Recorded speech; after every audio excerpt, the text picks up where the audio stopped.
আমি আশাবাদী, আমি অবশ্যই আশাবাদী ইনশাল্লাহ যদি আইনশৃঙ্খলা পরিস্থিতি আমরা ঠিক রাখতে পারি এবং আমরা সাধারণ ভোটার এবং জনগণ আমরা যদি চাই তাহলে সম্ভব।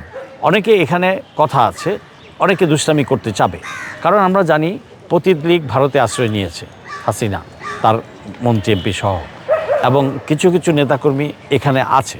তো তারা ভারত থেকে প্ররোচনা পেয়ে চেষ্টা করে যাবে, এটা ধরেই রাখবেন যে ওরা চেষ্টা করবেই আইনশৃঙ্খলার অবনতি ঘটাতে এবং নির্বাচনটাকে ভণ্ডুল করতে।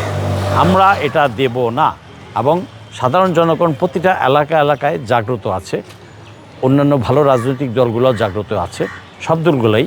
কিন্তু এর মধ্যে ভারতীয় ধ্যান ধারণা ভূত চেপে বসেছে আমরা জানি একটা দলের উপর, বড় দল, যার কাছ থেকে আমরা আশা করি নাই, অথচ আমরাই আশাবাদী ছিলাম এই সরকারটা আগামীতে ইনশাল্লাহ অবশ্যই সরকার গঠন করবে।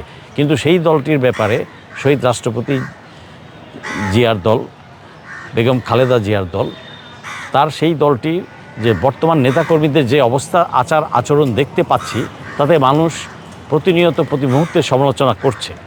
তাদের বোধোদয় হোক, এটাই আমরা চাইব। কিন্তু জনগণ কিন্তু সজাগ, ভোটাররা কিন্তু সজাগ। কে কী করছে, কোথায় করছে, কার হয়ে কথা বলছে, কে ভারতের স্বার্থ রক্ষা করার মন মানসিকতা প্রদর্শন করছে, সেটা কিন্তু সবাই বুঝতে পারছে তার ইলেকশন ক্যাম্পেইন থেকে। এবং ইলেকশন ক্যাম্পেইনে মানুষ কিন্তু তুলনা করছে, কে জ্ঞানগর্ভ কথা বলছে, কে ভবিষ্যতে বাংলাদেশ কোথায় নিয়ে যাবে, উন্নত কিভাবে করবে, কে কিভাবে সেই ব্যবস্থাপনাটা দিচ্ছে, যাতে দিক নির্দেশনা দিচ্ছে, তাদের পরিকল্পনাটা বলছে, এটা কে কীরকমভাবে বলছে, কোন দল কেমন বলছে, কার স্বপ্ন কীরকম, সেটা কিন্তু সাধারণ মানুষ নিঃসন্দেহে তুলনা করবে, অবশ্যই তুলনা করবে। এবং সেই অনুযায়ী কিন্তু তাদের মত বা রায়টা সেদিকেই যাবে। ওই মাসেলম্যানগিরি করে যে ভোট আদায় করে নেবে, হট্টগোল করে যে ভোট আদায় করে নেবে, সেই দিন চলে গেছে। কারণ আমরা দেখতে পেয়েছি রিসেন্ট পাস্টে যে একটা সিইসির গলায় জুতার মালা পড়েছে। তা আপনি কি মনে করছেন জুতার মালা আগামীতে পড়বে না?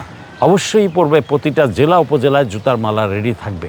প্রশাসনের কেউ যদি দুষ্টামি করে বা নির্বাচনের সাথে জড়িত যারাই আছে তারা যদি কেউ দুষ্টামি করে, আপনি 100% শিওর থাকেন সে জুতার মালা গলায় পড়বে। এই ব্যাপারে কিন্তু জনগণ প্রস্তুত।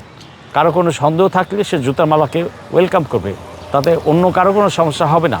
অতএব আমি আশাবাদী, আর আমরা পেরেছি। আমরা 5ই আগস্ট পেরেছি, 12ই ফেব্রুয়ারি তো আমরাই পারবো। বাংলাদেশ জয়ী হবে ইনশাল্লাহ।